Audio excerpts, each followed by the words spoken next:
దేవుని నా మహిమ కలుగును గాక.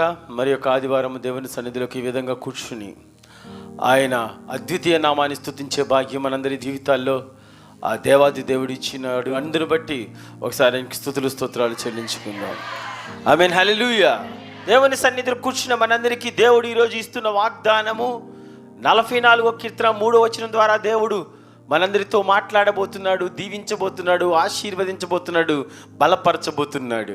వారు తమ ఖడ్గము చేత దేశమును స్వాధీనపరచుకొనలేదు, వారి బాహు వారికి జయమియ్యలేదు.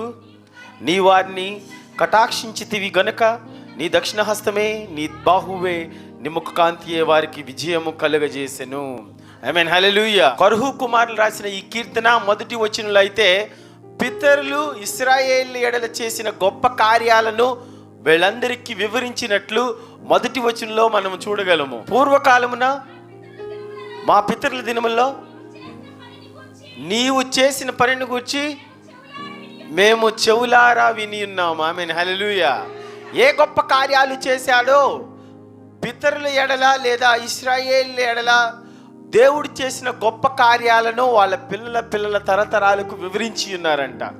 మేము చెవులారా విన్నాము దేవుడు చేసిన గొప్ప కార్యాలు అని కరహు కుమారులు మాట్లాడుతూ ఉన్నారు. ఇక్కడ వారు తమ ఖడ్గము చేత దేశమును స్వాధీనపరచుకొనలేదు అని భక్తులు తెలియచేస్తూ ఉన్నారు. అంటే ఖడ్గము చేత లేదా వారి యొక్క బాహుబలము చేత దేశాన్ని, వాగ్దాన దేశాన్ని స్వతంత్రించుకోలేదు. వారి బాహువు వారికి జయమియలేదు. నీవు వారిని కటాక్షించితివి గనుక అని భక్తులు మాట్లాడుతూ ఉన్నారు. యోసేపును బట్టి, యోసేపు ఐగుప్తు దేశములో ఉన్నప్పుడు, ఆయన అక్కడ రాజుగా ఏలినప్పుడు లేదా ఫుడ్ మినిస్టర్ అయినప్పుడు దేశం మొత్తం యోసేపు చేతిలోకి వచ్చిన తర్వాత యోసేపును బట్టి యాకోబు కుమారులందరూ, ఇశ్రాయేలులందరూ ఎక్కడికి వెళ్ళారంటే ఐగుప్తు దేశం వెళ్ళారు. అక్కడ 430 సంవత్సరాలు ఉన్నారు. యోసేపు జీవించిన కాలంలో, యోసేపు పరిపాలనలో, యోసేపు బ్రతికున్నంత కాలం ఇశ్రాయేలుకి ఏ బాధ లేదు. కానీ యోసేపు చనిపోయిన తర్వాత యోసేపు ఎరగని రాజు ఐగుప్తు దేశాన్ని ఏలే సమయంలో ఇశ్రాయేలులందరినీ బానిసలుగా చేశారు. ఎన్ని సంవత్సరాలు ఉన్నారంటే 430 సంవత్సరాలు అక్కడ బానిసలుగా ఉన్నారు. ఆ 430 సంవత్సరాలు బానిసలుగా ఉంటే వారిని అక్కడ వెట్టి చాకిరికి పనుల్లోనూ, ఒక హీన స్థితిలోనూ, దీన స్థితిలో వారి యొక్క మొరలు దేవుడి చెవిని పడేంత వరకు మూలుగుతూనే ఉన్నారు. అలాంటి ప్రతికూల పరిస్థితి నుంచి దేవుడు ఏం చేశాడంటే వాళ్ళని అక్కడి నుంచి మోషే నాయకత్వంలో విడిపించడం అనేది జరిగింది. ఐగుప్తు దేశం నుంచి మోషే నాయకత్వంలో విడిపించిన తరువాత వాళ్ళు యెహోషువ నాయకత్వంలో వాగ్దాన దేశం చేరుకున్నారు. వాగ్దాన దేశాన్ని స్వాధీనపరుచుకున్నారు. అయితే భక్తులు ఏం తెలియచేస్తున్నారంటే వారి ఖడ్గము చేత వారు దేశమును స్వాధీనపరచుకోలేదు అని మాట్లాడుతూ ఉన్నారు. వారు తమ ఖడ్గము చేత దేశమును స్వాధీనపరచుకొనలేదు, వారి బాహువు వారికి జయమివ్వలేదు. నీవు వారిని కటాక్షించిదివి గనుక. ఎందుకోసమంట దేశాన్ని స్వాధీనం చేసుకున్నారు? ఏ విధంగా వాగ్దాన దేశాన్ని చేరుకున్నారు, దాన్ని ఆక్రమించుకున్నారు, స్వాధీనపరుచుకున్నారంటే భక్తులు తెలియచేస్తున్నారు, నీవు వారిని కటాక్షించిదివి గనుక వాళ్ళు స్వాధీనం చేసుకున్నారు. ఆమేన్, హల్లెలూయా. దేవుని యొక్క కనికరము, దేవుని యొక్క కృప, దేవుని యొక్క వెలుగు, దేవుని యొక్క కరుణ, దేవుని యొక్క జాలి మన మీద ఉంటే మనం ఏ పని అయినా చేయగలమని భక్తులు మాట్లాడుతున్నారు. వారి యొక్క బాహుబలం వాళ్ళకి విజయాన్ని ఇవ్వలేదు. వారి ఖడ్గము చేత వాళ్ళేం దేశాన్ని స్వాధీనం చేసుకోలేదు. ఎందుకు స్వాధీనం చేసుకున్నారంట? నీవు వారిని కటాక్షించితివి కనుక స్వాధీనపరుచుకున్నారు. ఆమేన్, హల్లెలూయా. ఈ కటాక్షము అనే పదానికి భక్తుడే చాలా స్పష్టంగా నిర్వచనాన్ని చెప్పాడు. అసలు కటాక్షం అంటే ఏంటి అని మిమ్మల్ని అడిగితే ఏం చెప్తారండి? దయ అనుకోవచ్చు, కరుణ అనుకోవచ్చు, జాలి అనుకోవచ్చు, దేవుడి యొక్క కృప అని అనుకుంటాం. కానీ భక్తులు చాలా స్పష్టంగా కటాక్షము అన్న తర్వాత దాని నిర్వచనం కింద రాశారు. నీ దక్షిణ హస్తమే, నీ బాహువే, నీ ముఖ కాంతియే వారికి విజయమును కలుగజేసెను. అది కటాక్షము. ఆమేన్, హల్లెలూయా. దేవుని యొక్క కటాక్షం అంటే దేవుని యొక్క బాహుబలమే, దేవుని యొక్క ముఖ కాంతియే, దేవుని యొక్క దక్షిణ హస్తమే ఆయన యొక్క కటాక్షముగా భక్తులు వివరించి ఉన్నారు. ఆమేన్, హల్లెలూయా. వాళ్ళ యొక్క స్వశక్తితో, వారి యొక్క ఖడ్గము చేత దేశాన్ని స్వాధీనపరచుకోలేదు, కానీ దేవుని యొక్క కటాక్షం కలిగింది కనుక స్వాధీనపరుచుకున్నారని భక్తులు తెలియజేస్తూ ఉన్నారు. ఆయన కటాక్షం అంటే ఏంటో తెలుసా? ఆయన దక్షిణహస్తం ఆమె చెప్పగట్టిగా, ఆయన యొక్క కరుణ ఆమె చెప్పగట్టిగా, ఆయన ముఖ కాంతి, ఆయన బాహుబలమే వాళ్ళకి విజయాన్ని ఇచ్చిందని భక్తులు తెలియజేస్తూ ఉన్నారు. ఆమేన్, హల్లెలూయా. ఈరోజు దేవుని సన్నిధిలో కూర్చొని నువ్వు కూడా అదే ప్రార్థన చేయాలి. దేవా, నీ కటాక్షము నా మీద ఉంచు అని ప్రార్థన చేసామంటే ఏమొస్తాయి తెలుసా? ఆయన ముఖ కాంతి, ఆయన బాహుబలము, ఆయన దక్షిణ హస్తము, ఈ 3 కటాక్షంగా ఇక్కడ భక్తులు వివరించి ఉన్నారు. ఆమేన్, హల్లెలూయా. వాళ్ళ యొక్క ఖడ్గం చేత వాళ్ళు స్వాధీనం చేసుకోలేదు, వారి యొక్క బాహుబలము, వాళ్ళ యొక్క సుశక్తి చేత వాళ్ళ దేశాన్ని స్వాధీనపరచుకోలేదు. కానీ దేవుడు కటాక్షించడం వల్ల, దేవుని యొక్క దక్షిణ హస్తము, దేవుని యొక్క బాహువు, దేవుని యొక్క ముఖ కాంతి తోడుగా ఉండటం వల్లే వాళ్ళు స్వాధీనపరచుకున్నారని భక్తులు మాట్లాడుతూ ఉన్నారు, వివరిస్తూ ఉన్నారు. ఆమేన్, హల్లెలూయా. ఈరోజు దేవుని సన్నిధిలో కూర్చున్న నువ్వు దేవుని యొక్క కటాక్షం కోసం వచ్చినట్లయితే అదే అడుగు. దేవా, నీ కటాక్షము నా మీద ఉంచు అని చెప్పావంటే ఆయన యొక్క బాహుబలము, ఆయన ముఖ కాంతి, ఆయన దక్షిణ హస్తం నీకు తోడుగా ఉంటాయి. ఆమె చెప్పగట్టుగా కటాక్షము అనే దానికి భక్తుడైన మోషే కూడా ఒక చక్కని నిర్వచనాన్ని తెలియజేశాడు. నిర్గమకాండము 33:13 కాబట్టి నీ కటాక్షము నా ఎడల కడిగిన ఎడల, నీ కటాక్షము నా ఎడల కలుగునట్లుగా దయచేసి నీ మార్గము నాకు తెలుపుము, ఈ జనులు నీ ప్రజలే కదా అనెను. అంటే మోషే భక్తుడు ప్రార్థన చేస్తున్నాడు, దేవా వీళ్ళని కటాక్షించు అని ప్రార్థన చేస్తే దానికి జవాబు తండ్రి ఏమి ఇచ్చాడో తెలుసా? అందుకైన నా సన్నిధి నీకు తోడుగా వచ్చును. ఆమేన్, హల్లెలూయా. దేవుని యొక్క కటాక్షం అంటే తెలుసా? దేవుని యొక్క సన్నిధి. ఆమేన్, హల్లెలూయా. దేవుని యొక్క ప్రత్యక్షత, ఆయన యొక్క ప్రెజెన్స్, ఆయన యొక్క కనుదృష్టి, ఆయన సన్నిధి అంటే అర్థం ఏంటో తెలుసా? దేవుడు నీ వైపు చూడడమే ఆయన యొక్క సన్నిధి. ఆమేన్, హల్లెలూయా. దేవుడు అట్టున్నాడు అనుకోండి, నీ వైపు ఇలా తిరిగాడంటో అది ఆయన సన్నిధి. ఆమేన్, హల్లెలూయా. ఆయన ప్రత్యక్షత మన మీద ఉండటము, ఆయన యొక్క ప్రెజెన్స్ మన మీద ఉండటము, ఆయన యొక్క కరుణ, ఆయన చూపు నీ మీద ఉండటం, ఆయన దృష్టి నీ మీద ఉంచడమే ఆయన సన్నిధిగా దేవుడు తెలియజేసి ఉన్నాడు. నా సన్నిధి నీకు తోడుగా వస్తుంది. భక్తులు అడిగింది ఏంటి? దేవా వీళ్ళని కటాక్షించు అంటే దేవుడు ఏం చెప్పాడు తెలుసా? నా సన్నిధి నీకు తోడుగా వచ్చును. ఆమేన్, హల్లెలూయా. అంటే కటాక్షం అంటే దేవుని యొక్క సన్నిధి, కటాక్షం అంటే ఆయన యొక్క బాహుబలము, ఆయన ముఖ కాంతి, కటాక్షం అంటే ఆయన దక్షిణ హస్తము. అదే దేవుడు ఈరోజు తెలియజేస్తూ ఉన్నాడు. ఆమేన్, హల్లెలూయా. నా సన్నిధి నీకు తోడుగా వచ్చును అంటే ఏంటో తెలుసా? సన్నిధిలో ఎవరు ఉంటారండి? దేవుడు తోడుగా ఉంటాడు. ఆమేన్, హల్లెలూయా. నా సన్నిధి నీకు తోడుగా వచ్చును అన్నాడంటే ఆయన సన్నిధి ఇక్కడ ఉండే భాగ్యాన్ని, ఆయన సన్నిధిలో మనందరం కూడుకునే భాగ్యాన్ని, ఆయన సన్నిధిలో ఆయన నీళ్ళలో ఎదిగే భాగ్యాన్ని తండ్రి వారి ద్వారా మనకి ఏర్పరచబడ్డం అనేది దేవుడి చిత్తమని చెప్పవచ్చు. ఆమేన్ చెప్పాలి గట్టిగా. యాకోబు భక్తుడు యాషావు పొందుకోవలసిన దీవెనను ఇతను తీసుకున్న తర్వాత యాషావుకు భయపడి సిరియావాడైన లాబాను దగ్గరికి వెళ్ళిపోతూ ఉన్నాడు. ఆ సమయంలో ఒంటరి వాడే వెళ్ళిపోతూ ఉన్నాడు. ఒంటరిగా వెళ్ళటం మాత్రమే కాదు, ఎవరూ లేరు, అంతా చీకటిగా ఉంది. అంతవరకు ఆయన ఇంటిలో సాధువుగా జీవించిన స్థితి, అలాంటి స్థితిలో నుంచి పారిపోయిన స్థితికి వచ్చేసాడు. ఒంటరి అయిపోయాడు, బిక్కు బిక్కుమంటూ ఉన్న స్థితి. అలాంటి స్థితిలో ఒక చోటకు వచ్చిన తర్వాత చిన్న తలగడ పెట్టుకుని పడుకు ఉన్నాడంట. ఆమేన్, హల్లెలూయా. అప్పుడు ప్రత్యక్షమయ్యాడు దేవుడు కలలో, స్వప్నమందు ప్రత్యక్షమయ్యాడు. ఒకసారి ఆ వాక్యం చూద్దాం. ఆదికాండము 28:16 బయలుదేరి వెలుచు ఒక చోట చేరి ప్రొద్దుగింకినందున నిలిచిపోయి ఆ చోటి రాళ్ళలో ఒకటి తీసుకుని తలగడగా చేసుకుని అక్కడ పడుకున్నాడు. ఆమేన్, హల్లెలూయా. యాకోబు ఏ విధంగా ఉన్నాడండి? ఇక్కడ స్థితి ఒంటరి అయిపోయాడు. కానీ తన భక్తుల కోసం దేవుడు ఎలా వస్తాడో తెలుసా? దేవదూతలతో ప్రభు దిగిపోయాడు అక్కడికి. ఎందుకని? భక్తుడు ఒంటరి అయిపోయాడు కనుక. ఆమేన్ చెప్పు గట్టిగా. ఆమేన్, హల్లెలూయా. ఒంటరి అయిపోయాడు. అప్పుడు వరకు ఇంటిలో ఉన్నాడు. తన కుమారుని కాపాడుకోవటానికి తన సైన్యంతో దేవుడు వచ్చేసాడు. ఒక కలలో ఏ విధంగా కనపడుతుంది? ఆకాశానికి భూమికి ఒక నిచ్చెన, ఒక కొన కింద భూమి పైన ఉంటే ఒక కొన ఆకాశానికి ఉంది. నిచ్చెన మీద దేవదూతలు ఇటు అటు ఎక్కుతూ దిగుతూ ఉన్నారు. ఆ నిచ్చెన పైన ఎవరున్నారో తెలుసా?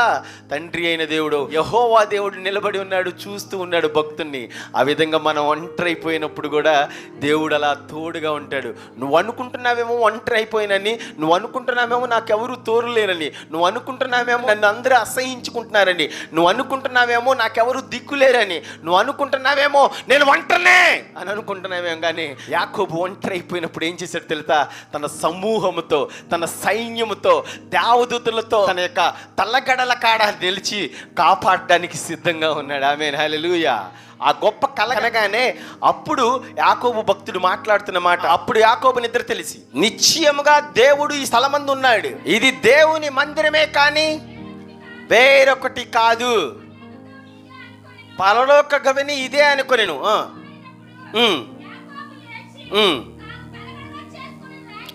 తీసి నిలిపి నూనె పోసి ఆ స్థలమునకు బేతేలు అని పేరు పెట్టెను. ఆమేన్, హల్లెలూయా.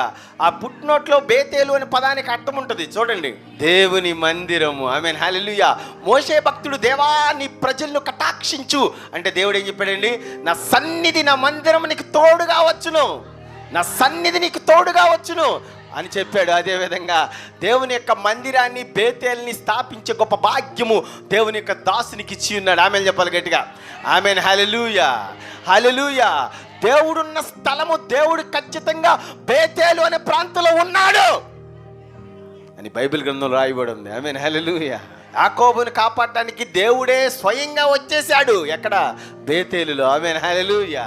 దేవుని యొక్క కటాక్షము అంటే దేవుని యొక్క బాహుబలము, దేవుని యొక్క కటాక్షం అంటే దేవుని యొక్క ముఖ కాంతి, దేవుని యొక్క కటాక్షం అంటే ఆయన దక్షిణ హస్తము, దేవుని యొక్క కటాక్షం అంటే దేవుని యొక్క సన్నిధి. అదే ఈరోజు దేవుడు మాట్లాడుతూ ఉన్నాడు. ఆమేన్, హల్లెలూయా. దేవుడు కటాక్షిస్తే ఏం జరిగింది ఒకసారి చూద్దాం. నిర్గమకాండము 3:21 జనుల ఎడల ఐగుప్తీయులకు కటాక్షము కలుగజేసేదను గనుక మీరు వెళ్ళినప్పుడు వట్టి చేతులతో వెళ్ళరు. ఆమేన్, హల్లెలూయా. దేవుడి కటాక్షము మీద చూపిస్తే నువ్వు వట్టి చేతులతో వెళ్ళవు. అది దేవుడు నీతో మాట్లాడుతూ ఉన్నాడు. నేను ఈ ప్రజల ఎడల కటాక్షించాను గనక వాళ్ళు వట్టి చేతులతో వెళ్ళరు. ఈరోజు దేవుడి సన్నిధికి వచ్చావు గనక నువ్వు తిరిగి వట్టి చేతులతో వెళ్ళవు. ఆమేన్ చెప్పు. ఆశీర్వాదాలు తీసుకెళ్తావు. ఆమేన్ చెప్పు. దీవెనలు తీసుకెళ్తావు. ఆమేన్ చెప్పు. దేవుని యొక్క సన్నిధి నీకు తోడుగా ఉంటుంది. ఆమేన్ చెప్పు. ఆమేన్, హల్లెలూయా. నేను నా ప్రజల్ని కటాక్షించాను గనక వాళ్ళు తిరిగి వట్టి చేతులతో వెళ్ళరు. దేవుని యొక్క కటాక్షం ఉంటే నిండుగా ఉంటుంది నీ జీవితం. ఆమేన్ చెప్పు గట్టిగా. సమృద్ధిగా ఉంటుంది నీ జీవితం. ఆమేన్ చెప్పు గట్టిగా. నువ్వు వట్టి చేతులతో వెళ్ళవు. ఆమేన్ చెప్పు గట్టిగా. దేవుడు కటాక్షిస్తే వట్టి చేతులతో వెళ్ళవు అని దేవుడు సెలవిస్తూ ఉన్నాడు. యెషయా గ్రంథము 14:1 కాడి నుంచి కటాక్షించాడు యాకోబుని. ఏలేగా యాకోబుని కటాక్షించాడు దేవుడు. ఇప్పుడు 2వ వచనం చదువునానా. జలములు వారిని తీసుకొని వచ్చి వారి స్వదేశమున వారిని ప్రవేశపెట్టును. వాళ్ళు ఎక్కడికి వెళ్ళిపోయారండి? ఇశ్రాయేల్ అందరూ ఎక్కడికి వెళ్ళిపోయారు? ఐగుప్తు దేశం వెళ్ళిపోయాడు. దేవుడు వాగ్దానం చేస్తున్నాడు, ఇదిగో ఎవరైతే తీసుకెళ్ళిపోయారో వాళ్ళని తీసుకొచ్చి దించుతారు. ఆమేన్ చెప్పు గట్టిగా. ఆమేన్, హల్లెలూయా. జనములు వారిని తీసుకుని వచ్చి వారి స్వదేశమున వారిని ప్రవేశపెట్టుదురు. దేవుని యొక్క కటాక్షం ఉంటే ఇశ్రాయేలు వంశస్థులు యెహోవా దేశములో వారిని దాసులుగాను పనిగత్తులుగాను స్వాధీనపరుచుకొందురు. ఎవరైతే దాసుల్ని చేశారో వాళ్ళందరినీ ఏం చేస్తారంటే తెలుసండి? స్వాధీనపరుచుకునేటట్లు చేస్తాడు. ఆమేన్ చెప్పు గట్టిగా. ఆమేన్, హల్లెలూయా. వారు తమ్మును చెరలో పెట్టిన వారిని చెరలో పెట్టి తమ్మును బాధించిన వారిని ఏలుదురు. హల్లెలూయా. దేవుని సన్నిధికి వచ్చి నీతో వాగ్దానం చేస్తున్నాడు, ఇదిగో నా కుమార్తె నిన్ను బాధ పెడితే వాళ్ళని ఏలేటట్టు చేస్తాడంట. ఆమేన్ చెప్పు. ఆమేన్, హల్లెలూయా. నిజంగా దేవుని సన్నిధికి వచ్చి నువ్వు అంగలార్చినట్లయితే, ఏడుస్తున్నట్లయితే, ఏదైనా కార్యం కోసం దేవుని సన్నిధికి వచ్చి అంటే దేవుడు వాగ్దానం చేస్తూ ఉన్నాడు. ఈ వాక్యం నిజంగా ఈరోజు నువ్వు పట్టుకో. ఆమేన్, హల్లెలూయా. దేవుడు చెప్తూ ఉన్నాడు, తమ్మును బాధించిన వారిని ఏలుదురు. ఆమేన్, హల్లెలూయా. ఇది సరైన వాక్యము. ఈరోజు దేవుడు నీకు వాగ్దానం చేస్తున్నాడు, ఇదిగో నిన్ను బాధ పెడుతున్నారేమో వాళ్ళు తిరిగి నువ్వేం చేస్తావు తెలుసా? ఏలేటట్టు చేస్తాడంటే. ఆమేన్, హల్లెలూయా. మన దేవుడు సమర్థుడు, ఆ కార్యం చేయగలడు. ఈరోజు నీ జీవితంలో ఒంటరైపోయి ఉన్నావేమో, నువ్వు బాధించబడుతూ ఉన్నావేమో, తిరిగి నీతో చెప్తున్నాడు దేవుడు, ఎవరైతే బాధిస్తున్నారో నిన్ను నువ్వు తిరిగి వాళ్ళని వేలుతావు. ఇది కదండి కావాల్సింది మనందరికీ. ఆమేన్, హల్లెలూయా. దేవుని యొక్క శక్తి అది, దేవుని యొక్క కృప అది. దేవుడు కటాక్షిస్తేనంట మనల్ని బాధ పెట్టిన వాళ్ళని తిరిగి ఏం చేస్తామో తెలుసా? ఏలుదాము. ఆమేన్, హల్లెలూయా. ఈ వాక్యాన్ని విశ్వసించి నాతో కలిసి చెప్పు, తమ్మును బాధించబడిన వారిని తిరిగి ఏలుదురు. ఆమేన్, హల్లెలూయా. విశ్వసించి చెప్పిన ప్రతి ఒక్కరిని దేవుడు ఖచ్చితంగా ఉన్నతమైన స్థితిలో ఇస్తాడు. ఆమేన్, హల్లెలూయా. తమలో ఎవరైతే బాధ పెడతారో తిరిగి ఏం చేస్తాడో తెలుసా? దేవుడు కటాక్షించాడు కనుక, ఆయన సన్నిధి తోడుగా ఉంది కనుక, ఆయన దక్షిణహస్తం తోడుగా ఉంది కనుక, ఆయన కృప నీకు వెంబడి ఉంది కనుక, తిరిగి నిన్ను ఎవరైతే బాధ పెడతారో వాళ్ళని తిరిగి నువ్వు ఏలుతావు. ఆమేన్, హల్లెలూయా. దానికి ఉదాహరణగా చెప్పుకోవాలంటే యోసేపు జీవితం. అన్నలందరూ బాధించారు. అతను అమ్మివేయబడగా ఐగుప్తు దేశం వెళ్తే అక్కడ కూడా తమని బాధించారు, చెరలో వేయబడ్డాడు. ఎవరైతే బాధించారో, ఎవరైతే యోసేపుని హింసించారో, ఎవరైతే అమ్మేశారో, ఎవరైతే చెరలో వేశారో వాళ్ళందరినీ తిరిగి యోసేపు ఏలాడు. ఆమేన్, హల్లెలూయా. ఆమేన్ చెప్పు గట్టిగా. ఆమేన్, హల్లెలూయా. అదే దేవుడు తెలియజేస్తున్నాడు. తమ్మును బాధించు వారిని తిరిగి ఎవరైతే బాధపడతారో వాళ్ళు తిరిగి వాళ్ళని ఏలుతారో అని తెలుస్తున్నాడు. ఆమేన్, హల్లెలూయా. దేవుని యొక్క కటాక్షం ఉంటే సమస్తమును సాధ్యమే. ఆమేన్ చెప్పు గట్టిగా. ఆమేన్, హల్లెలూయా, హల్లెలూయా. దేవుడు ఈరోజు దేవుని సన్నిధిలో కూర్చున్న ప్రతి ఒక్కరిని కటాక్షించడానికి సిద్ధంగా ఉన్నాడు. నువ్వు తిరిగి నిన్ను బాధ పెట్టిన వారిని ఏలేటట్టు చేస్తాడు. ఆమేన్, హల్లెలూయా.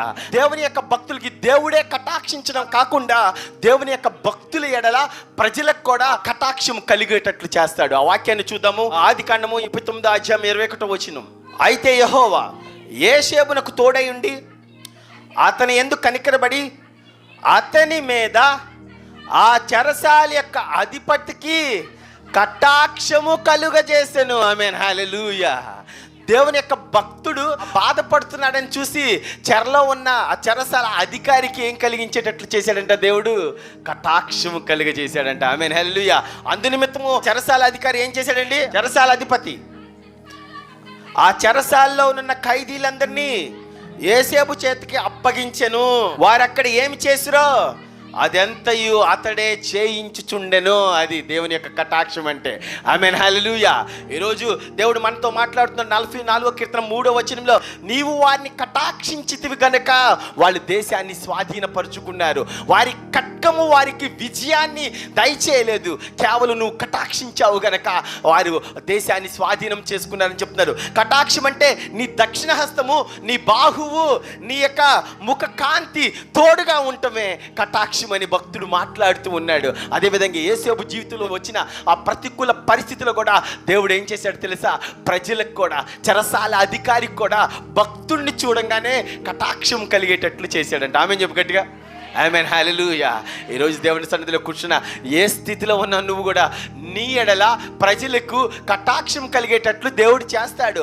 అధికారులకు కటాక్షం కలిగేటట్లు చేస్తాడు. నువ్వు ఎక్కడైతే పని చేస్తున్నావో, ఏ పనిలో నువ్వు ఉన్నావో, ఎందు నిమిత్తం నువ్వు వెళ్తూ ఉన్నావో, నీ జీవన విధానంలో ఏదైనా ఏ అధికారైనా నీ జీవితంలో తటస్థించిందా, వాళ్ళకి నీ ఎడల కనికరము కటాక్షం కలిగేటట్లు దేవుడు చేస్తానని ఈరోజు వాగ్దానం చేస్తూ ఉన్నాడు. ఆమేన్, హల్లెలూయా. చెరసాల్లో ఉన్న యోసేపును కూడా ఏం చేశాడంటే దేవుడు కటాక్షమించేటట్లు చేశాడు అధికారికి. ఆమేన్, హల్లెలూయా. యెషయా గ్రంథం 30:19.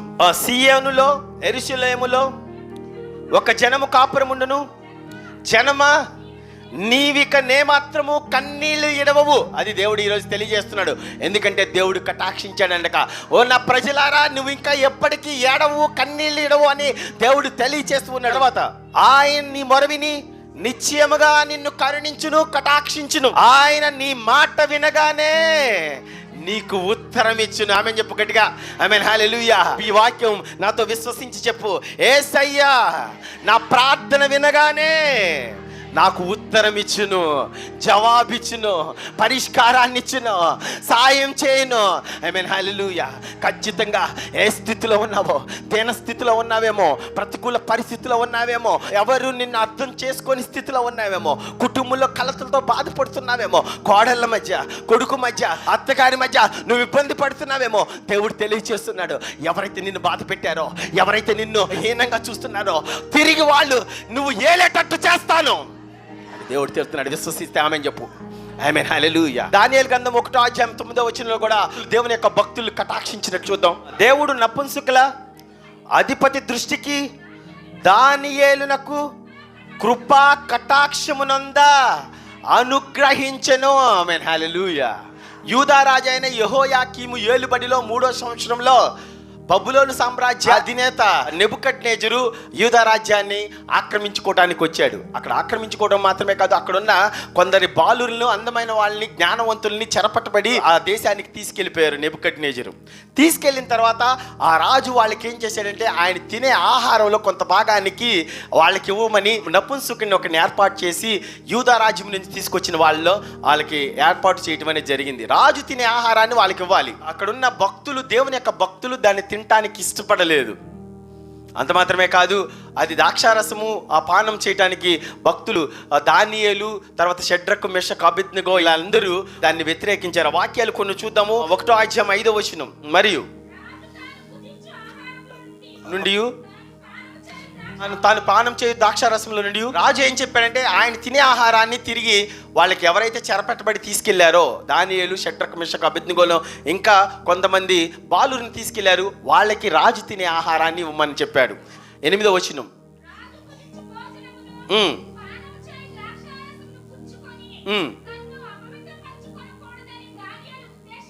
అది వాళ్ళందరూ భక్తులు ఏం చేశారండి, రాజు తినేది తింటే మేము అపవిత్రులు అవుతాము అని అనుకున్నారు, అందుకే తిన్నన్నారు. వాళ్ళకి ఏమేం కావాలో అక్కడ నపుంసకుడిని అడిగారన్నమాట. 12వ వచనంలో ఉంది చూడండి ఒకసారి. శాఖధాన్యములు, పానమునకు నీళ్లు మాత్రం మాకు చాలయ్యా, రాజు తినే భోజనం మట్టుకు మేము తినము అని భక్తులు తెలియచేశారు. అలాని మీకు ఇస్తే వాళ్ళు ఒకలాగా ఉంటారు, రాజు మీరు మాత్రం తినరనుకోండి, తిన్న వాళ్ళు చాలా అందంగా బాగుంటారు కదా, కొంచెము బలంగా ఉంటారు, మీరేమో బలహీనులుగా ఉంటారు, అప్పుడు రాజు నన్ను చంపేస్తాడని భయపడతాడు. ఆ వాక్యాన్ని కూడా కింద వచనంలో ఉంది.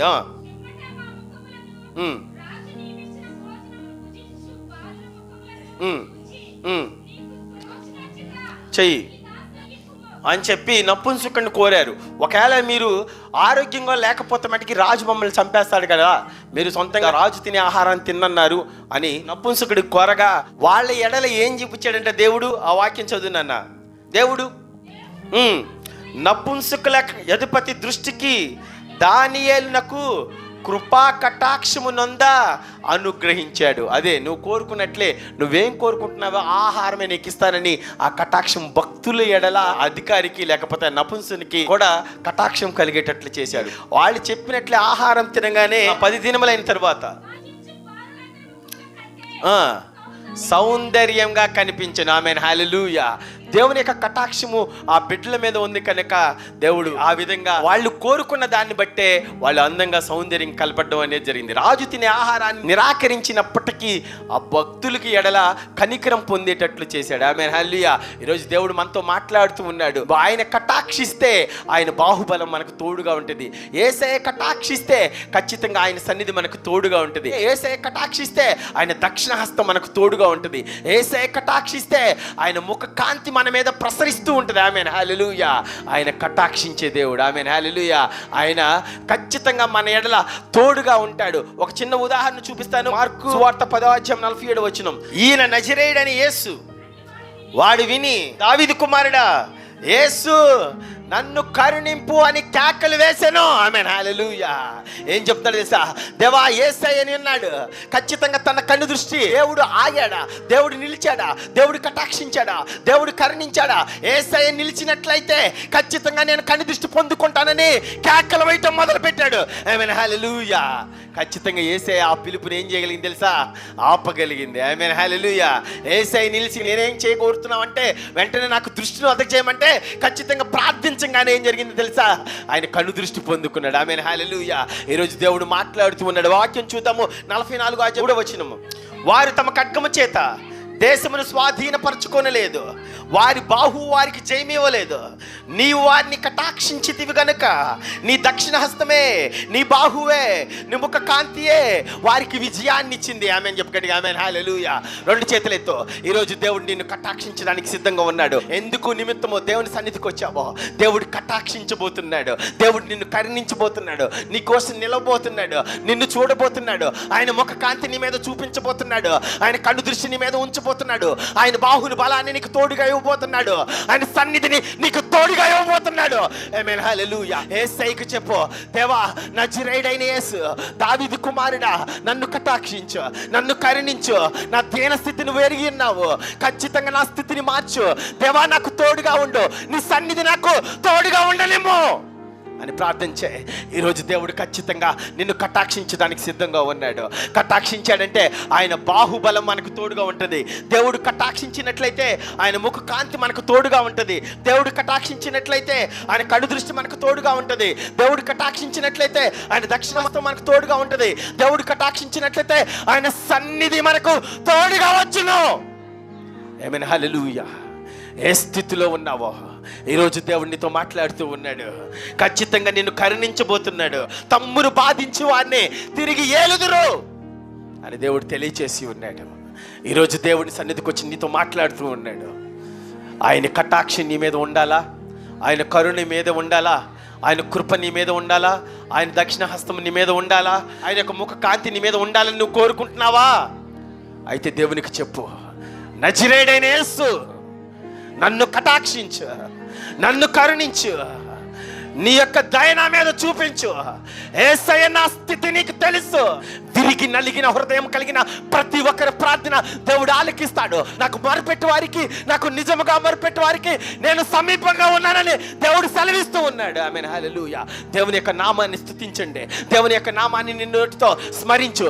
దేవుడు సెలవిస్తూ ఉన్నాడు, ఖచ్చితంగా నిన్ను కాపాడుతాడు, ఖచ్చితంగా నీకు తోడుకుంటాడు. యెహోవా నామము బలమైన దుర్గము, నీతిమంతుడు అందులోనికి పరిగెత్తి సురక్షితంగా ఉంటాడు అని దేవుని యొక్క వాక్యం సెలవిస్తూ ఉంది, వాగ్దానం చేస్తూ ఉంది, ఘోషిస్తూ ఉంది, నీకు ఉపదేశిస్తుంది. ప్రార్థన. దేవా నీకు వందనాలు, స్తోత్రాలు ప్రభువా. ఈరోజు మీరు మాట్లాడి ఉన్నారు.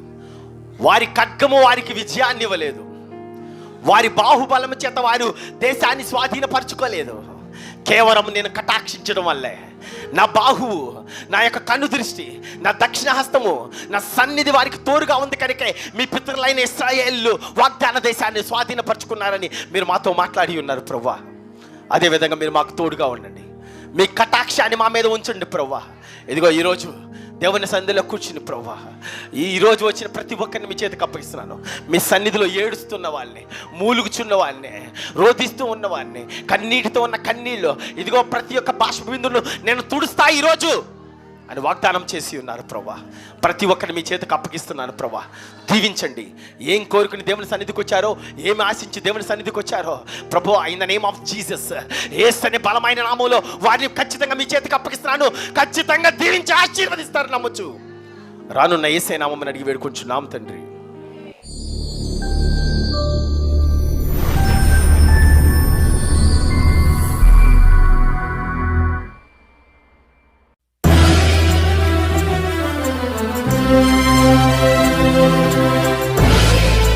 thank you